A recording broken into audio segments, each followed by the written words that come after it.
Wish you were one of those influencers with raving fans who binge on your every word, consume all your content, buy everything you have to sell, and demand even more? Then stay tuned while Authority Magazine columnist and BuzzFeed contributor Tracy Hazzard shares strategies, tips, and tactics from top videocasters, podcasters, authors, and social influencers on creating that bingeable factor. Now, let's join Tracy as she explores how to rise above all the digital noise with the binge factor.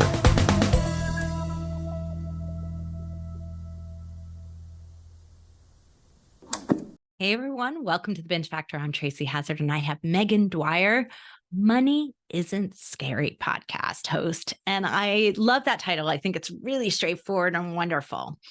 Meghan has such a great perspective on how she's doing things, and she's a certified financial planner, which is problematic when you go to start a podcast because there's regulations and other things. So you really have to start a very different styled podcast. You have to do something that's much more personal, much more connective, definitely interview based. It's really difficult to do anything that surrounds financial advice. But having a conversation about money and scariness, like that's okay thing. And she was able to make it work. Meghan Dwyer is a certified financial planner and the host of Money Isn't Scary podcast. After spending 15 years watching women take a passive role in the management of their money, she's on a mission to help them stop playing small. By challenging the societal norms around women and money, Meghan aims to empower women to make money decisions out of a sense of abundance and confidence, rather than scarcity and fear. When Meghan isn't working, she loves running, writing, and being mom to her 2 young boys, which are part of the reason why she needed to start this podcast. We're going to talk about that as well. So let's talk with Meghan Dwyer about Money Isn't Scary. Meghan, so glad to have you here. Money Isn't Scary. I love that title. I think when you're straight out with what your topic is, it's always so much better. Is that the name you started with, or did you agonize over it? I did, honestly. There was another name I wanted. I feel like it was Never Enough. That's what it was going to be. And I remember chatting with somebody that I had worked with and telling him, and I didn't tell many people that I was going to do this podcast, but I wanted the podcast is all about our relationship with money. So I am a financial planner and all day long, I talk about numbers and I am doing all that like black and white analysis and the details. And I really wanted to talk more about the softer stuff and work with women in, the same stage of life that I'm in and help them with their relationship with money and help them not be so overwhelmed and afraid of it. Right. And the person I was talking to was like, I don't know, Meghan, I feel like that's really vague. And what I meant by never enough was just that we live in this kind of scarcity world. And so many of us come from that as a background. And I really felt like that resonated with me, but I'm glad that he kind of pushed me to keep thinking about it. And then one day, all of a sudden I was like, well, what about Money Isn't Scary? Because it's not scary. It doesn't have to be scary. And he's like, I like it. I like it. This guy was awesome. He's like, he worked with me, but he also had a very like entrepreneurial itch to him. So he did a lot of like guiding and mentoring people along those lines. So he's like, I'm like, okay, I got something good here. So I'm onto it. Stuck with it. Yeah. Wonderful. Well, there are a lot of money podcasts out there, right? And I think it's daunting, especially when you come out of the financial planning world, because there's a lot of regulations over there. So you have to really think about how you're going to manage that well.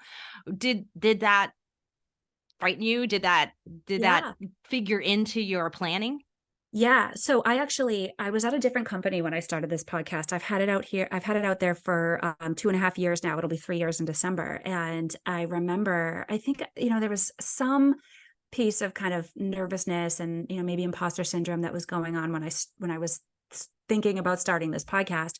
But I also had to run it by like our compliance department at work. I had to like let them know that what I'm doing wasn't a outside business activity and that I wasn't going to try to sell or do anything to kind of impede the work that I was doing with the company or make it, have any kind of bad energy around the company, right?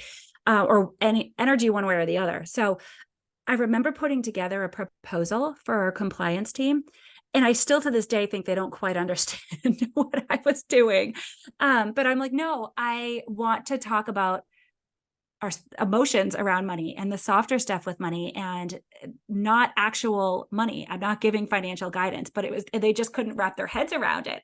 So after several versions and iterations of this proposal and lots of back and forth, finally they were like, okay, you do this, but this is completely separate from work. I'm like, yeah, it is. It's completely separate from work.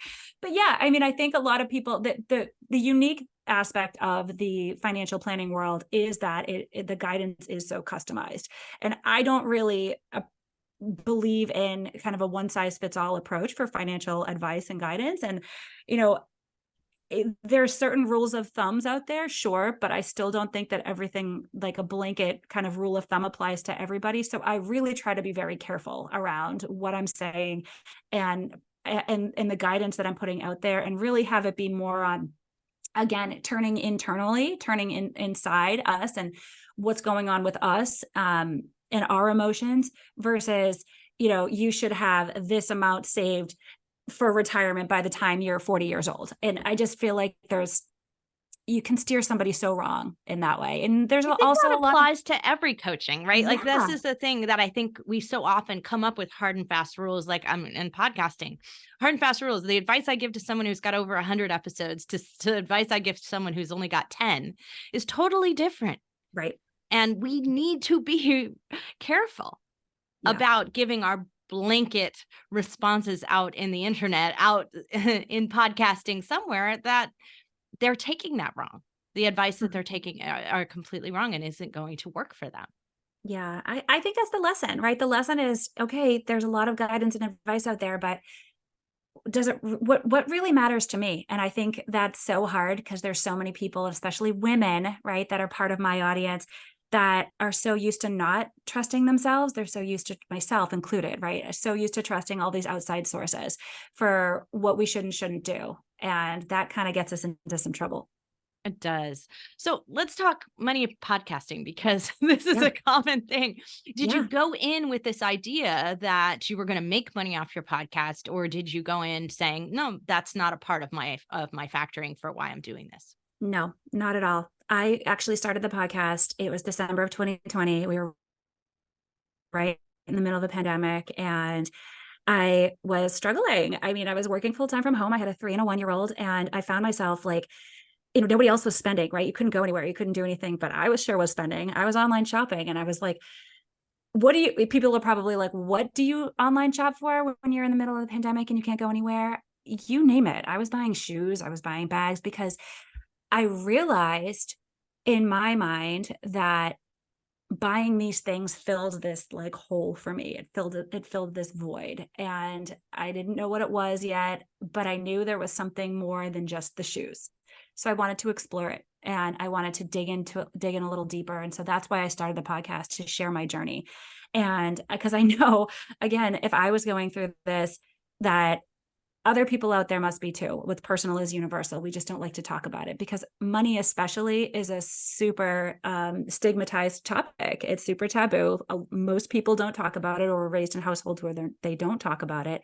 So I just wanted to talk about it. I wanted to help other women feel less alone, because I wanted to feel less alone. So I didn't have any agenda other than that. I wasn't trying to even make it that big. I was just trying to almost use it as an outlet for myself, as kind of a cathartic way to work through what I was going through during a difficult time. That's amazing. I think that it's come a long way in your show. So when I listened to some of the early episodes to listening to the more recent ones, I love that you're mixing up, you're doing interviews and solo shows. Yep. Your solo topics seem very personally chosen. Like, timing wise, they're chosen by something that you're doing. So it seems that you're a little bit farther out, because I could tell by when you recorded, because sometimes you mention them and anchor them in time, right? Like, we're recording this and March Madness is going on, or something like that, right? So have a sense of that. So your interviews are way out, but you must be recording your solo shows a little closer to publication dates. Yeah. Oh yeah. I do it, the week of usually. So you're absolutely right. It is what's going on in my world at that time. What am I going through? And again, with this feeling that if I'm going through this is the season that I'm in, somebody else out there likely is too, right? So why not share what I'm going through and how I'm processing it? Well, I think this is really why your show has such a great binge factor. And I want to talk about that right now. It's a little earlier in the show than I normally identify it, but I want to Yeah. talk about this right now because you set out at the beginning, and what you said to us earlier here was that you really wanted to talk to other women at a specific life stage. And you're specifically saying moms with young kids, right? Like that's Mhm. where you are. Working That's moms. working moms with young kids, right? Exactly. So you have this mindset about who your audience is, who needs to hear this. So you're being very curated about what you're choosing to present to them, what they will respond to, how emotionally triggered they probably are by some of those things because Yeah. because you've been through it.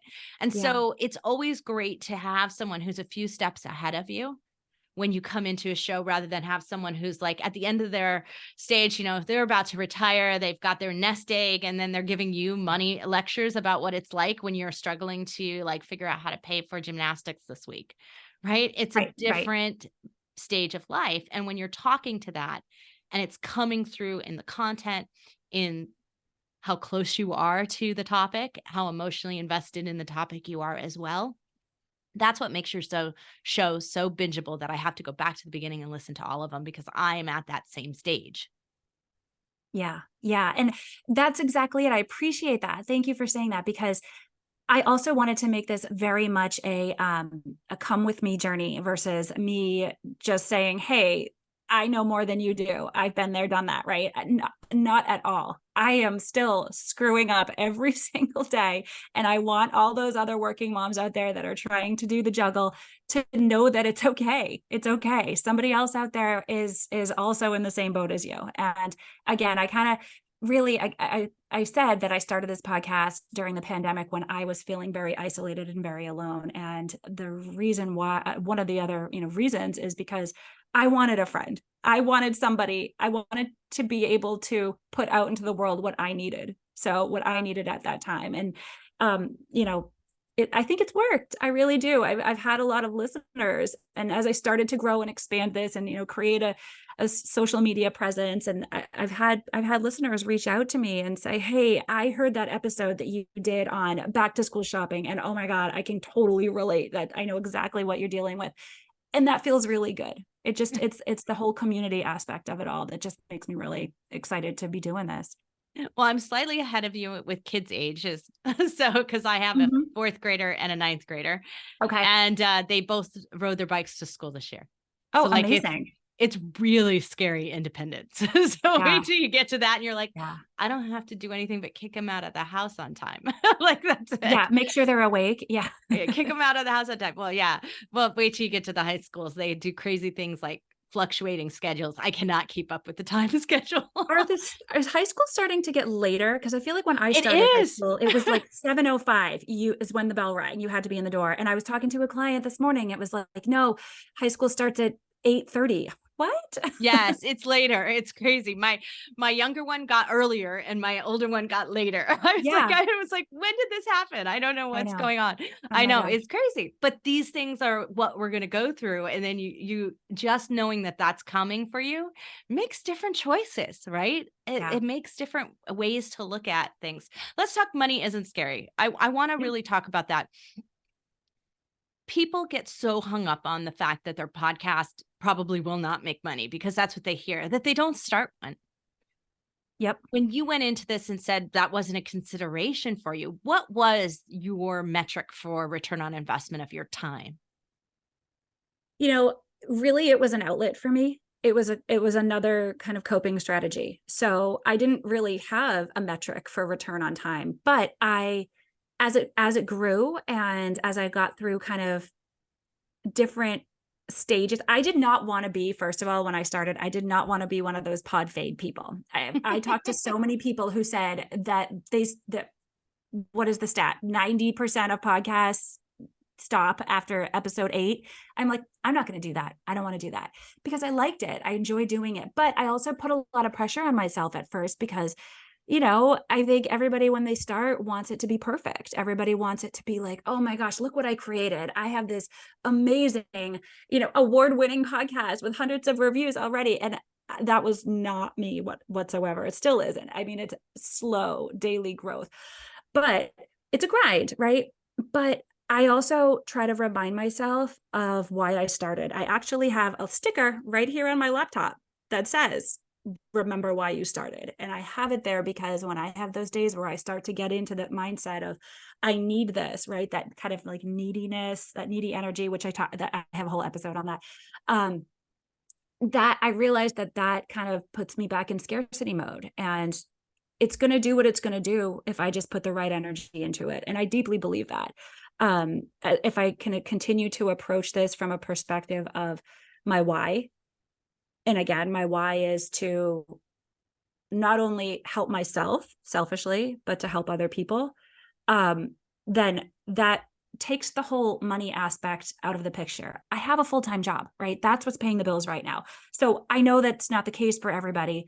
But it helps me to take the pressure off of feeling like I have to do this. And if I don't get to an episode this week, I try to do one episode every week on Wednesdays to release it. If I don't get to it, okay, not a big deal. Like I really am trying to approach this from this adds value to my life, or this adds joy to my life versus adds anxiety to my life. Right. Well, and there's a lot of anxiety around money, definitely. There So is. I know. so you don't I need know. more, right? Right. So let's talk a little bit about what happens. So I was listening to, because she's a friend, and someone I know well, Jessica Kupferman. You did a recent interview Yes. with her. She's And awesome. she was so frank, and I really loved how frank she was about the anxiety, about the money, about the events Yeah. and things like that. And she was really straightforward. And then the event got canceled. Yeah. And Well, it went virtual. it went from- virtual. Yeah, which it is got the different. live event got canceled. And Yeah, so, right. When something like that happens, what do you do? Because you're recording so far in advance. You had no idea that was going I to know. happen. And then you end up publishing after the event. Did you think about pulling it? Did you think about what you might do about that? Well, I did. I really did. I actually sent her an email. I think she took the summer off. So she didn't get back to me. But I also realized, the vulnerability that she had is in that episode was so incredible and so authentic. And I just felt like it was so worth sharing with everybody, because everybody's going through something like that. Maybe not on the scale of planning this big, event, right? Like live event, but everybody's going through something like that. And I just thought it was important for people to know that, even these people who seem like they have, the glamorous job, or or the heads of this, that they are going through the same thing you do. They have the same insecurities, they have the same fears, and that's okay. And, I think at the end of the day, right, she's a very smart person, and I'm sure she found ways to, recoup whatever money she could, and to have a good perspective about how next year is going to be. But I also loved her just genuineness and straightforward and realness. And those are the kind of guests that I love talking to. Those are the people that, to me, add the most value, because, the people who are going to not share are like, what's the point, right? What's the point? Why have them on? Yeah. Right. Like, what's the point? I just, there's so little connection, I feel like, in the world these days, right? Just in our culture. And this is my little part of the world where I want to create more of that connection, and help people who are, maybe out there feeling really alone, or feeling really frustrated, or upset with themselves, or whatever it is, to maybe get a little bit of perspective, and maybe feel a little bit better about themselves. That's what I said. Again, that's what I said. That's why I started it, because that's what I wanted. That's what I needed at the stage of life that I'm in at the time I started it. And now it's shifted, right? The things that I worry about now have shifted, but there's always going to be those worries. Right. Well, what things did you find so surprisingly wonderful about podcasting that you hadn't imagined before? Honestly, I think it is the outlet. I didn't realize how much of a mental health, like cathartic tool it is for me. I don't necessarily script or anything like that, but I usually do an outline in kind of in my head, and then I just map it out on paper around, the topic that I want to talk about and how do I want to approach this, and then I kind of use that outline, and that's what I speak to when I record the episodes.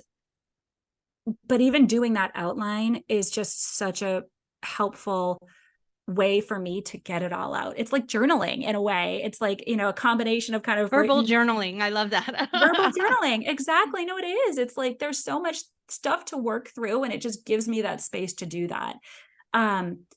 Allowing myself to have that special time. Like I just didn't to myself, right? Like that's alone time. Yes, I know in many of my episodes, you probably hear the dog barking in the background or the kids screaming downstairs, but I'm just like, nope, mom needs a minute. Mom needs a couple minutes. And when I can, allow myself to have that time, and I've been allowing myself to have that time on a consistent basis, weekly, right? It makes me a different person. It brings me more joy, honestly. It's my way of kind of connecting to myself, right?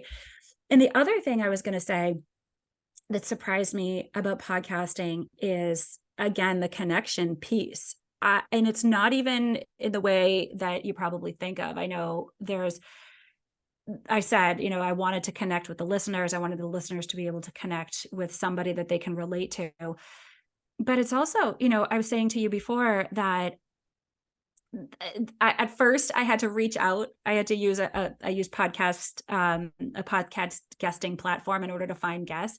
But then after a while, the more people I met, it was like, oh, you should meet this person. You should meet that person. And then the introductions, and I think like the kindness of people women willing to help each other and be supportive of each other just kind of blew my mind. And I just realized that there's a world out there of people who want to help each other. And that's really, really awesome. And just the more people you meet, I love that. I'm totally an extrovert. So I love connecting with people. That's how I get my energy. And you just never know. I love the intros, the meet and greets. And I also love having a conversation with somebody that I don't really know that well, and you just never know where it's going to go. And I typically, when I prepare for interviews, I have kind of bullet points, right? I have maybe some questions and things that I know I want to specifically talk about, but I also like to just let it be and see where the conversation goes. And you never know, you get so many cool nuggets out of those kind of conversations. Well, let's talk about what's scary about podcasting. Podcasting isn't scary would be my show's name if I had thought of yours. Yeah. But there was probably some scary things. What scared you the most about it? What were you most afraid of when you first started? And, maybe there's still a little bit of insecurity lingering around too. Yeah. Oh my gosh. Yeah. It's putting myself out there, right? And not being perfect, I think. And that is something that I worked through a lot. Feeling like, I remember at the beginning of my podcasting journey, I wrote out, I like scripted every little word, right? Because I was like, what if I say this wrong? What if somebody doesn't believe me? What if I don't come off as somebody who people see as intelligent, right? And a lot of that, and I've explored a lot of this through some of the episodes. A lot of that goes back to some like the underlying beliefs that I have, right? That I'm not smart, or that, I'm not good enough, or there's a lot of worthiness. All of these beliefs are wrapped up in money, but they're all wrapped up in accomplishment and achievement as well. So I think that was the biggest thing for me, is putting myself out there, and it just feels so vulnerable. And what if people don't like me? Oh my gosh, what if people don't like me? That took me a long, long time to work through, and I'm still not quite great at it yet. It's funny.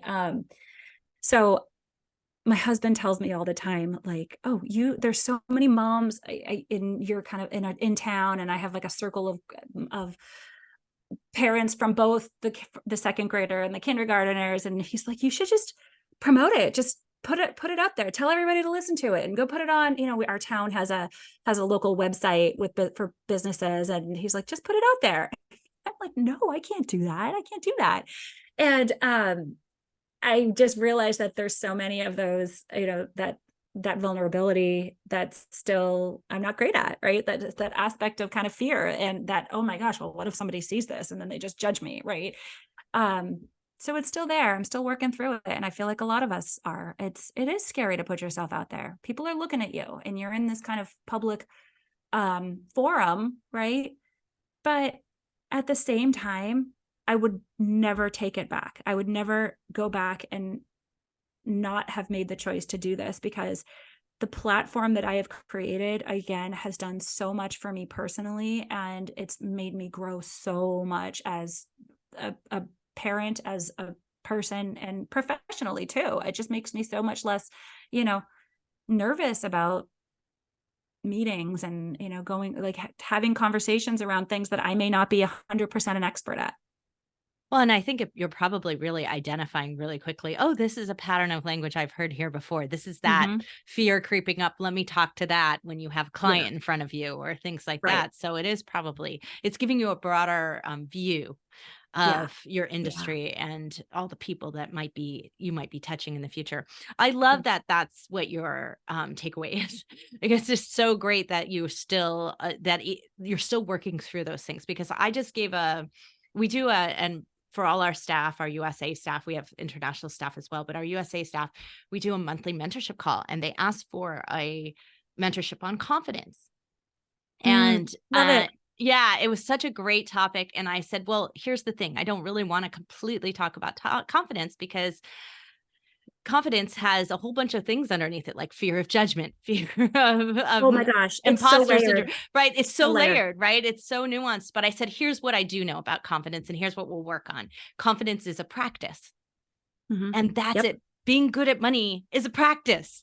All of these things are a practice, right? Podcasting is a practice. Yeah. And it's our belief system that holds us back, right? It's our mindset. It's the things that we tell ourselves when nobody's watching, right? That is what holds us back. It doesn't have to be that way. And I want to help women, and I want to encourage them to know, first of all, you're not alone, right? We're all going through these things. We're all nervous about one thing or another, and none of us has to be perfect. And that's where I think I differ so much from all that financial guidance and that's out there, especially that kind of male dominated financial guidance. It's like, well, you do this or you do that, you do this, you don't do that, and then you're rich. And it's women don't work that way. We are so much more feelers, and we're more intuitive, and we connect better.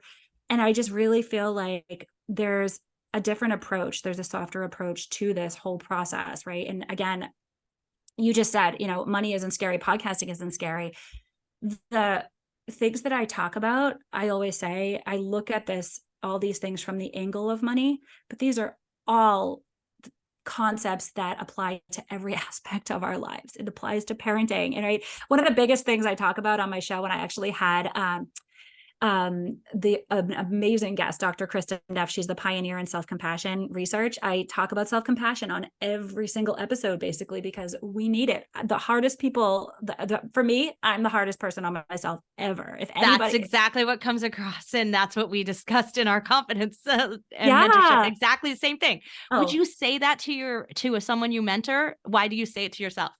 No, absolutely not. Would you say it to your child? I mean, I think about that all the time too. The way that I think about, I talk to myself, even if it's just in my head, we got to watch that, because, that's damaging. And it's just kind of putting us down this like rabbit hole of, not being able to help ourselves. Right. And it keeps us stuck. And again, that's my whole purpose, is trying to help women thrive and trying to help women stop playing small. And there's just so many aspects to that beyond just, the numbers. Well, Meghan, you are not playing small. I'm very impressed with all of that. And I am so glad that you have put out Money Isn't Scary. You just put out your new website. You've got a new website all up and running. So tell me, what's in your future? Yeah. So what I'm working through on the website is I really want to start to do virtual online workshops. And I want to teach these concepts to women and beyond just the podcast, right? I want to be able to do it, whether it's one-on-one or kind of group format. And that's what I'm working through now. But I really want to be able to spread the message to more women that, again, this isn't scary. We can do this together. And it's, again, money is such a nerve-wracking, emotional topic. But if we're all in this together and that you're not alone, then, that's where I think we can all thrive. So yeah, I want to do more. I want to start to do more workshops. And again, I'm going to keep doing the podcast. And my goal is to get some really amazing guests on the show over the next couple of months. So stay tuned for that. But yeah, I'm excited just to see where it goes. It's been an awesome year. I've had a lot of growth personally, and everything that I've been doing with the podcast and putting myself out there.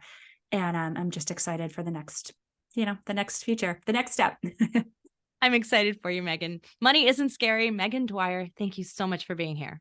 Yeah, thank you for having me. This has been great. There's a lot of money podcasts out there, but they all have very different focuses. But there is a fundamental difference in Meghan's show with addressing this model of a life stage, which I think is so critically important for financial advice anyway, by really addressing that, by setting the tone of when these fears start cropping up, right? They start cropping up in the early part of your life. They start cropping up again later in life as well, or when a life stage adjusts, really addressing that and putting that as a core focus of how she developed her show, I think was a really smart choice for her. It was a smart choice for audience attraction, and it's showing in her numbers. I mean, she's got a great podcast. She shared her numbers with me.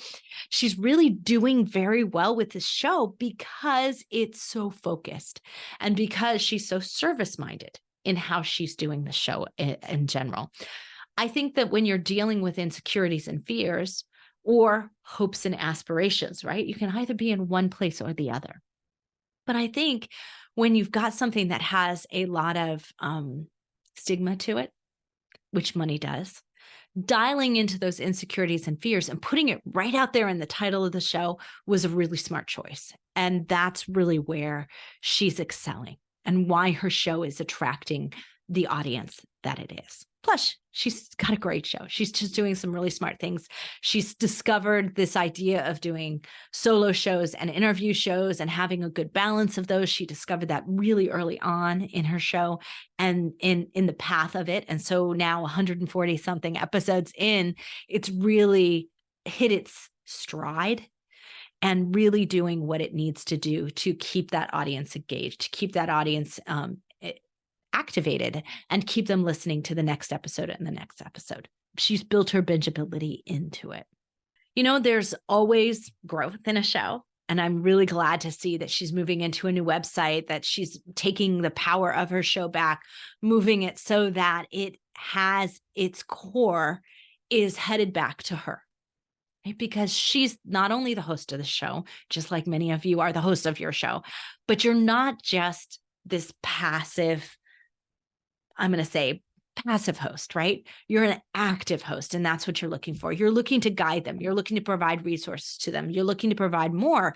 And if they can't get from your show onto your website, onto a path to workshops and other things that Meghan wants to provide, then it's not going to work. So you can connect up with Meghan Dwyer. Money Isn't Scary. You can go to her new website, check out the workshops that she's planning to run, check out how she presents her podcast and what she does over there by going to the blog post for this episode at thebingefactor.com. That way, you're always sure to get to the most current place and current way to find Meghan Dwyer.